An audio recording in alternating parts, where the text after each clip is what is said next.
All right, who am I here with? Hi, everybody. So weird. Okay. My name is Ethan Carlson. I'm one of the business teachers at Bay High Focus Program. Okay, can you tell us a little bit about you and your background?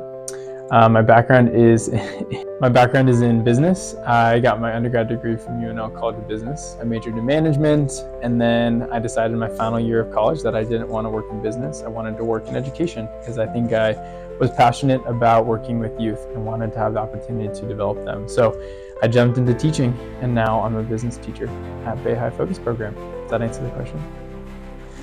I think in college, the kind of metaphor that I landed on and was the driving decision for me choosing teaching was reflecting on the investments that we make in the next generation offer a lifetime of returns. That was kind of my mantra of what I wanted to do and why I wanted to do it and the impact I wanted to have.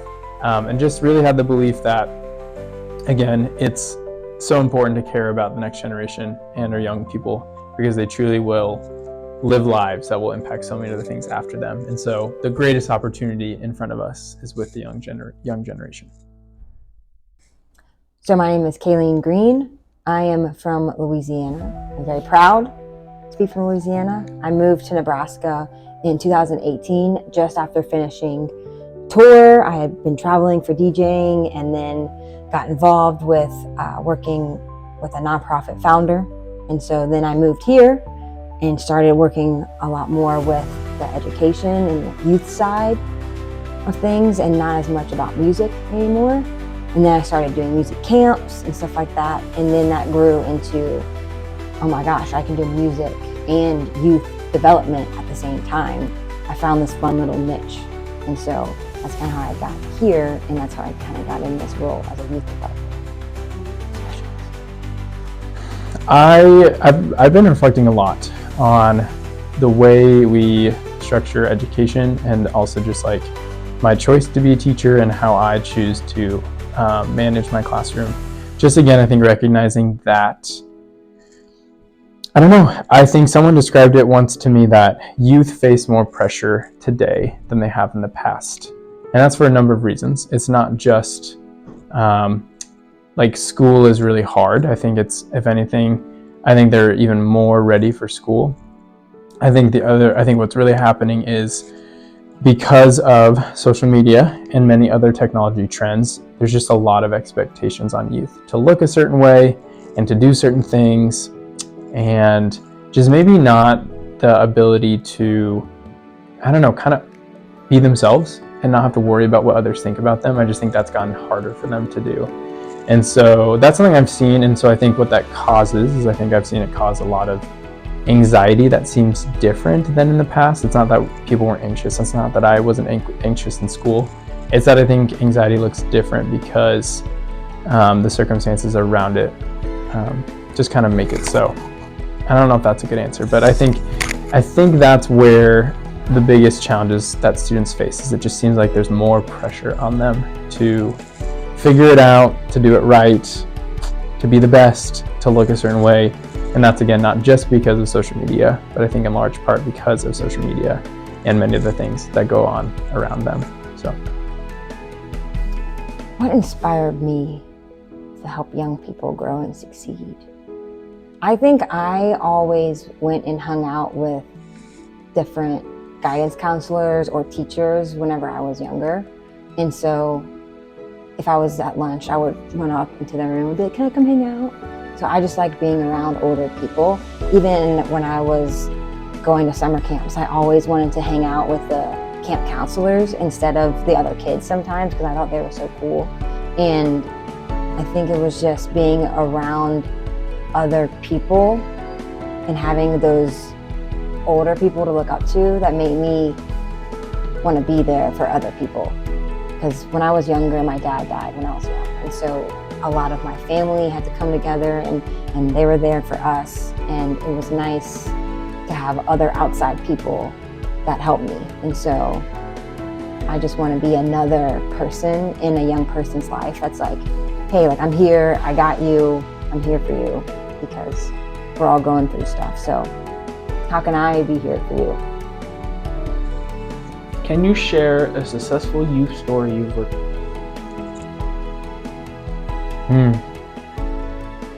I feel like there's successes in everyone, and I think I just naturally am prone to see that. So let's use Josito as the case study.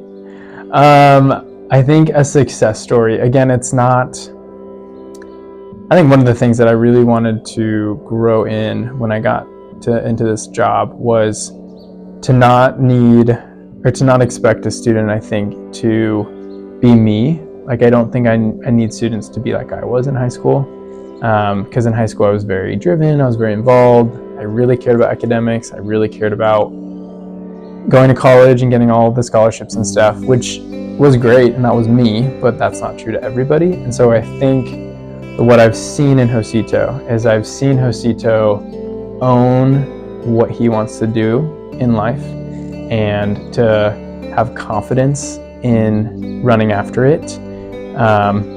And also, again, just to be okay with failure along the way. Those are things that I couldn't do when I was in high school. I don't think I knew, no one really empowered me to imagine what I could do. And no one really empowered me to fail and be okay with failure and taught me how to respond to failure. And those are things that I've seen from Josito. And I think that's because of some of my influence, but not all of my influence. There's many other reasons why Josito has been successful.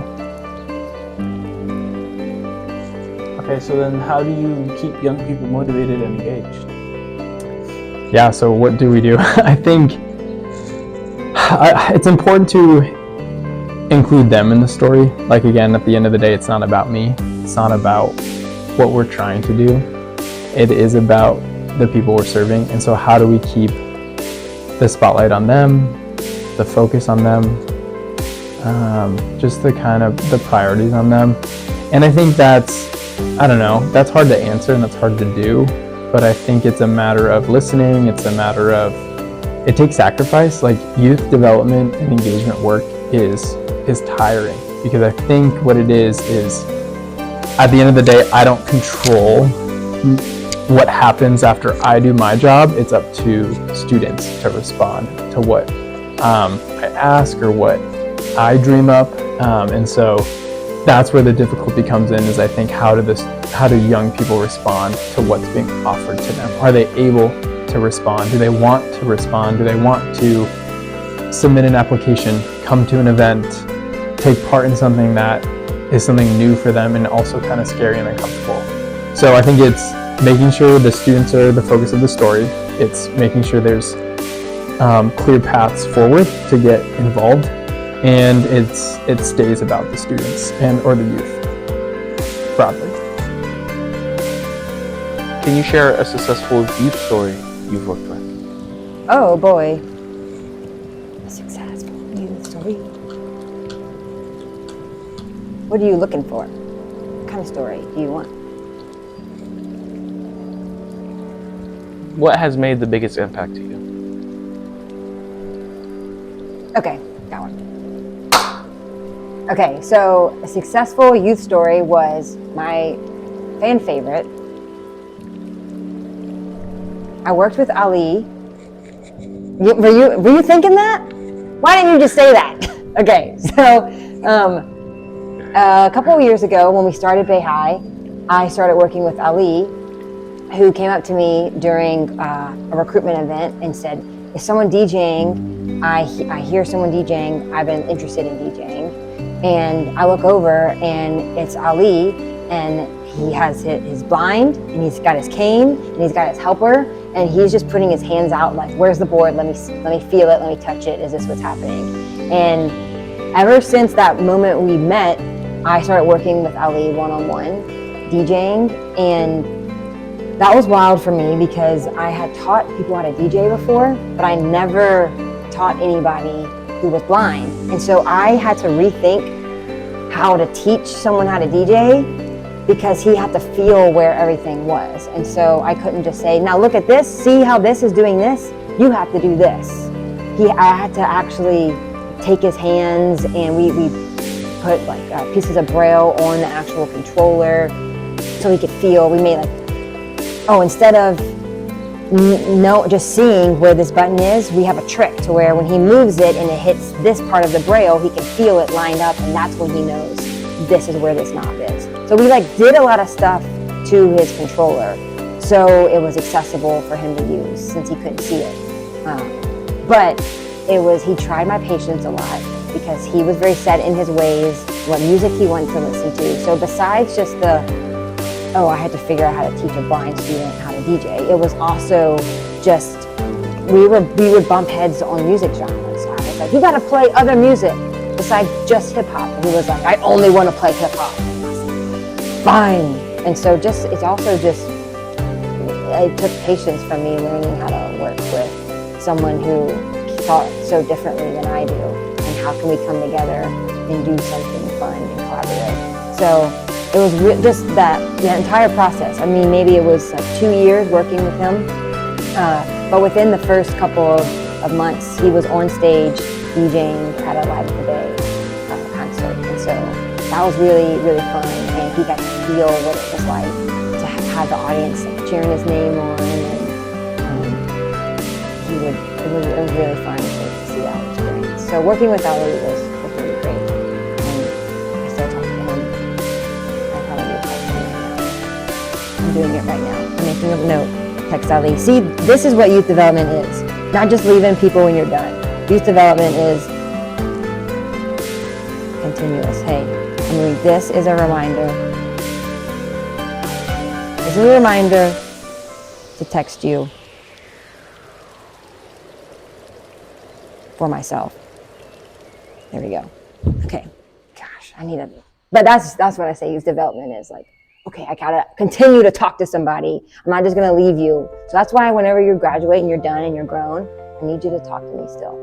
So you need to have my phone number or my email to hit me up when you need me, or just to be like, hey, I wanna brag about some stuff. Let's get coffee. And I'll be like, cool. I'll probably be in Florida by then. I'm gonna be in Louisiana. We'll be neighbors. We'll be neighbors. You invite me to your beach house. Well, that's not till like I'm 40 or 50. I'm retired. No. Right, ask this. I feel like I've asked this. I've asked that. Well, I skipped some questions. Okay, I already asked that one. It might seem like an easy answer, but the benefit of investing in the youth is they are the future. It's almost like the argument for recycling or taking care of the planet. They're like, well, that's what's happening next, so let me take care of it. It's like, why would you just brush off the youth? They're what's coming up next. So, one, the youth are the future. So you need to continue to take care of that plant, water that plant, take care of this tree that's growing, because they're going to be the ones that are inventing flying cars and making really big changes to our community and to the world. And so wouldn't you want the upcoming generation to be people that care and that are kind and look out for each other and feel like they have a good support system and they can be who they want to be? So I just want to continue to make an impact on the present, because that's going to affect the future. That's big picture. I mean, at the end of the day, too, the benefit of taking care of the youth is just like, why not? Why not take care of people? Look out for your neighbor. Camera change. Another one. As deep. They give you tools now, so you don't have to do that, because you will chip your teeth and you will be sad. Okay. What do you think? What did Ethan say? I don't remember. The only thing I remember him saying was just one message. Yeah, I remember. I can see him saying that. I don't know. I would say if I had one message about why it's important to help the youth, it would just be, why not? I mean, why gatekeep any knowledge privilege that you have, or why not take care of other people, you know? You just seem mean if you don't. I don't know. It's easy for me to talk about how great it is because that's what I do. But I mean, if this was a PSA about helping young people, I would go down one route. But if this is a PSA about trying to get into this career field, I would go down a different route. So, is there a specific avenue that you care about that you want me to focus on? I mean, do you want me to? What do you care about? What I care about? What do you care about this whole thing? I mean, what do you want out of this? You hope it's just like a glimpse into the life of someone, like why they chose to do this, or why it's important? Yeah. I think sometimes people think of working with high school students and they get scared. I've seen a lot of grown-ups go, I have to speak in front of these high schoolers or these 22-year-olds, and they get nervous. And it's funny because I think the high schoolers sometimes are even scared to talk to these grown-ups. And so I use the analogy, if we're all at a dance party, okay, and nobody's dancing, everyone's standing around looking at each other going, I want to dance, but I don't want to be embarrassed. Like I don't want to dance because everyone's watching me, and so I'm not going to dance. But then if we zoomed out of my head and went into your head, you would be going, I don't want to dance. Everybody's watching me. So if everyone in the same room is thinking, I don't want to dance, everyone's watching me, no one's actually watching each other. They're only watching themselves. So everyone's internally scared because they don't want to embarrass themselves or do something wrong or do whatever. But the first person starts to dance, and then you're like, that person's kind of kooky and crazy, like they're dancing, haha. But then the second person that starts to dance, you go, oh, okay. Well, now I don't feel less scared because now there's a second person dancing. So now it's a group of us dancing. And so using that analogy of if we're all standing in a room not dancing and just like staring at each other, we're not communicating, and we're not being together in a community. And so we're not having fun, we're not doing it, we're not at the dance party, we're just standing around looking at each other. So if an older person is scared or unsure about working with the youth, most of the time you're at the dance party just scared because you're afraid you're gonna say something wrong, or they're gonna think you're mean or stupid or whatever. Like you have this own excuse in your head about why you don't want to work with young people. But at the end of the day, they just want to sit down and like have someone who cares. Like a young person, I think, just needs to have people around that listen to them. It doesn't have to be, I've done all this training and I have all these credentials and this is why I am a great youth development person. No, it's just about like being around a young person and saying like, what do you care about? Let me listen to you. Maybe let me share some advice along the way. And let me just be like a healthy adult in your life, because some people don't have healthy adults in their life. And so it's just good to be that person for a young person. So don't be scared of what judgment you think they might be giving you, because they are sitting there doing the same thing. Like, I'm just this awkward kid. I don't want to be judged by this older person. But if you're both like this, then no one's having this moment. So don't be scared. Make those interactions, and at the end of the day, just listen. Stop telling kids stuff and start asking them more questions, because their voices are important, so let them talk.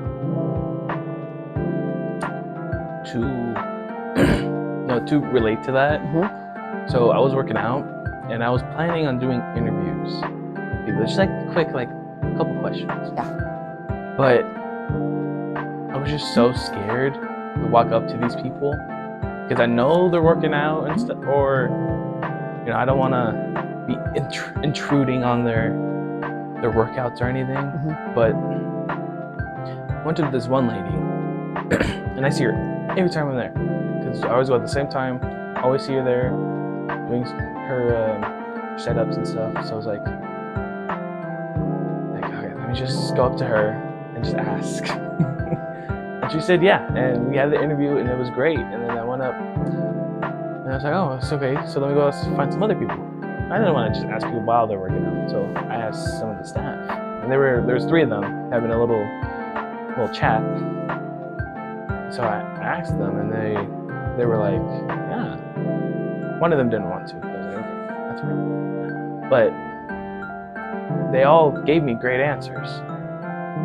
Like, so I feel like if we just get past that, like there are actually good outcomes to everything. Because I got really good answers out of everything. I learned about people who I see daily, who I see there all the time. So now I know why they're there. Why are they doing what they're doing? Yeah. So I think it's pretty nice to actually be able to, talk to the community, I guess. Yeah, that's cool. And you were like, I see her all the time. Like, I know her. So we're on the same schedule. And I bet you she left the gym and went, I just got interviewed today. Like, that was cool. Yeah, probably. She probably called somebody. Was like, guess what happened? Or like, I see this kid at the gym all the time, and we saw each other.